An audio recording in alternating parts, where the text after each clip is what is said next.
Recording studio Delhi. देह खिलाता है कमर हिलाता है बोलो कितना ले मजा तोहरा मिलाता है भीगा भाई यारा बकसर दुलका। अरे सुना टूट जाई कानवा के झुमका हमारा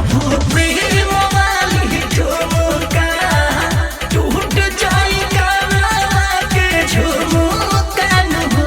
हमारा प्रेम वाली झुमका टूटेगा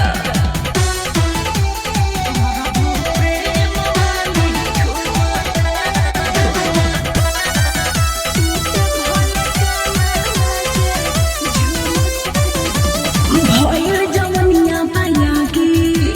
छुबा तो तोहरा के दागी मरद होइस दर्द देह बदहो खइला से न भागे भागे भइल जवनिया बायागी अच्छा छुबा तो तोहरा के दागी मरद होइस दर्द देह बदहो खइला से न भागे चल पता लिखो तुम मेरे रूम का लिख लो टूट जाई कानवा के झुमका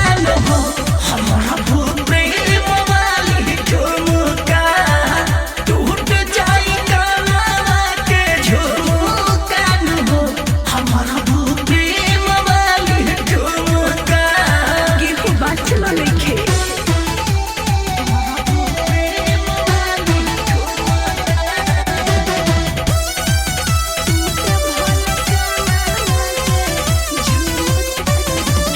लिखते हैं मेरे आदित्य जी अच्छा। लिखते हैं दिल में गीत जी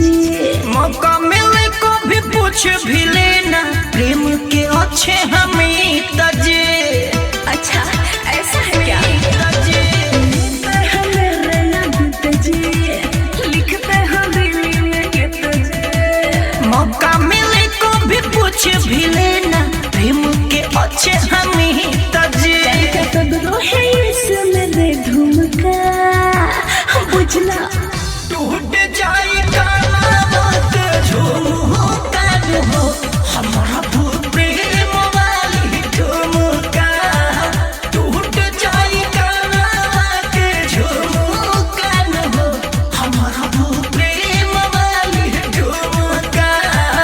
देह खिलाता है कमर हिलाता है बोलो कितना ले मजा तोहरा मिलाता है भीगा भाई यारा बकसर दुलका। अरे सुना टूट जाई कानवा के झुमका हमारा प्रेम वाली झुमका टूटे भले काना के झुमका नो बाकी मारा बयाज ठुमका अम्बे रिकॉर्डिंग स्टूडियो दिल्ली।